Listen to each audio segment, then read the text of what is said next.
আসসালামু আলাইকুম। আশা করি সবাই ভালো আছেন। আলহামদুলিল্লাহ। চলে এলাম ছোট্ট একটা ভিডিও নিয়ে। ভিডিওটি স্কিপ না করে একটি লাইক দিয়ে প্লিজ ফুল ওয়াচ করুন, তাহলে রেসিপিটি একদম ইজিভাবে বুঝতে পারবেন। আশা করছি আমার ভিউয়ার্সদের ভালো লাগবে। এমআর কিচেনে সালাদ রেসিপিটা উপভোগ করার জন্য সবাইকে স্বাগত। অনেকেই হয়তো ভাবছেন সালাদ বানানো এমন কি আর কঠিন কাজ। আসলেই তাই, সালাদ বানানো খুবই সহজ একটি কাজ, আর এই সালাদের অসংখ্য রেসিপি রয়েছে। চলুন তাহলে তেমনই খুব সহজ একটি সালাদ রেসিপি আপনাদের সাথে শেয়ার করব আজকে। তো আমি এখানে সালাদের জন্য নিয়েছি সালাদ পাতা বা লেটুস পাতা, যে নামে চিনেন, আর নিয়েছি একটি পেঁয়াজ, একটি লেবু, বড় সাইজের একটা সবুজ ক্যাপসিকাম বা বেল পেপার, একটি গাজর নিয়েছি, একটি শসা নিয়েছি, দুটি টমেটো নিয়েছি, দুটি কাঁচামরিচ, 7-8টি আমন্ড বা কাঠবাদাম 30 মিনিট ভিজিয়ে রেখে একটু সফট করে নিয়েছি। ইচ্ছে করলে এখানে পছন্দ মতো আরও কিছু সালাদ আইটেম অ্যাড করে নিতে পারেন। এই পর্যায়ে আমি এই গ্রেটারটা দিয়ে গাজর আর শসাটা গ্রেট করে নেব। আমার এই গ্রেটারটা দিয়ে কয়েক রকমের ডিজাইন করা যায়, যে কোনো ধরনের আলু চিপস, সালাদ আইটেম, যে কোনো কিছু। তাই এই গ্রেটারটা দিয়ে এইভাবে গ্রেট করে নিয়েছি। আর এইভাবে কেটে নেওয়ার পর সালাডটা দেখতে খুবই সুন্দর দেখায়। আপনারা আপনাদের পছন্দ মতো নাইফ অথবা যে কোনোভাবেই কেটে নিতে পারেন। এইভাবে করে আমি গাজর শসা দুটোই কেটে নিয়েছি। এই পর্যায়ে চুলায় একটা প্যান বসিয়ে চুলার ফ্লেম একদম লোতে রেখে এরকম 2 টেবিল চামচ সাদা তেল ড্রাই রোস্ট করে নিয়েছি। 1 মিনিট সময় নিয়ে তিলগুলোকে এইভাবে নাড়ানোর উপর রেখে একটু ভেজে নিয়েছি। তিলগুলো উঠিয়ে নিয়ে প্যানে 2 টেবিল চামচ অলিভ অয়েল নিয়েছি।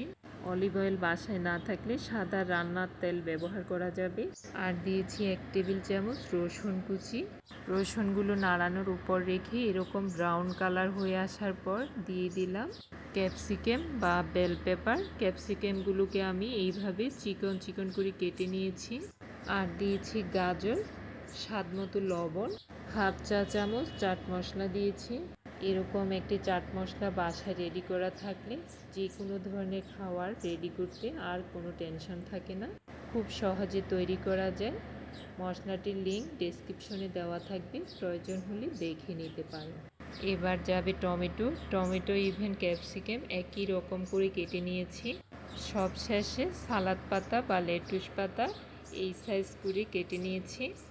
আর এই সবগুলো আইটেম একসাথে 1 মিনিট সময় নিয়ে শুধু একটু চটি করে নিয়েছি, যাতে পানিটা বের হয়ে না আসে। সালাদের গায়ে থেকে পানি বের হয়ে আসার আগেই নামিয়ে নিতে হবে। শুধু একটু চটি করে নিলেই হবে 1 মিনিট সময় নিয়ে।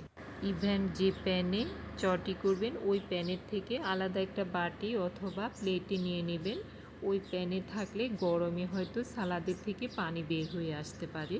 সালাদগুলো 1 মিনিট সময় নিয়ে চটি করে নেওয়ার পর এখন আলাদা একটা বাটিতে ঢেলে নিয়ে নিলাম। এই পর্যায়ে পেঁয়াজটা দিয়ে দিলাম। পেঁয়াজটাকে আমি এরকম গোল গোল করে রিং রিং করে কেটে নিয়েছি।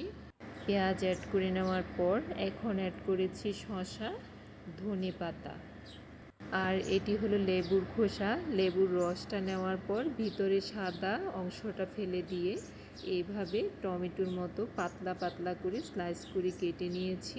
আর এই লেবুর খোসাটা খাওয়ার সময় যখন দাঁতের নিচে পড়বে অন্যরকম একটা ভালো লাগা কাজ করবে।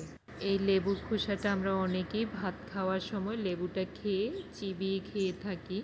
এইভাবে সালাদে দিয়ে খেয়ে দেখবেন, খুব ভালো লাগবে। খুব সুন্দর একটা ফ্লেভার সালাদের মধ্যে অ্যাড হবে। দিয়ে দিলাম সামান্য একটু বিট লবণ, টেস্টটা খুব ভালো আসবে, সাথে কাঁচামরিচ। আর দিয়েছি 4 টেবিল চামচ উঁচু উঁচু করে মেয়োনেজ। এই মেয়োনেজের ভিডিওটাও আমার চ্যানেলে দেওয়া আছে, প্রয়োজন হলে দেখে নিতে পারেন। এই পর্যায়ে আমন্ড বা কাঠবাদামটাকে এরকম কুচিয়ে নিয়েছি, অ্যাড করে দিলাম। সবশেষে 1 টেবিল চামচ রোস্টেড করে রাখা সাদা তেল অ্যাড করে দিয়ে সবগুলো আইটেম ভালো করে চামচের সাহায্যে এইভাবে ম্যাশ করে নিয়েছি। সবশেষে সালাদের এই মাখানোটা চামচের সাহায্যে মেখে নেওয়ার চেষ্টা করবেন। এখানে হাত ব্যবহার করলে খুব দ্রুত সালাদের থেকে পানি বের হয়ে আসার সম্ভাবনা আছে। এই সালাডটা যে কোনো রিচ ফুডের সাথে ব্যবহার করতে পারেন। রিচ ফুড ছাড়াও যে কোনো খাবারের সাথে এই সালাডটা খুবই ভালো লাগে। ভিডিওটি ভালো লাগলে লাইক, সাপোর্ট, শেয়ার করে পাশে থাকার অনুরোধ রইল। আজ এখানেই শেষ করলাম। সবার সুস্বাস্থ্য কামনা করি। ভালো থাকবেন। আল্লাহ হাফেজ।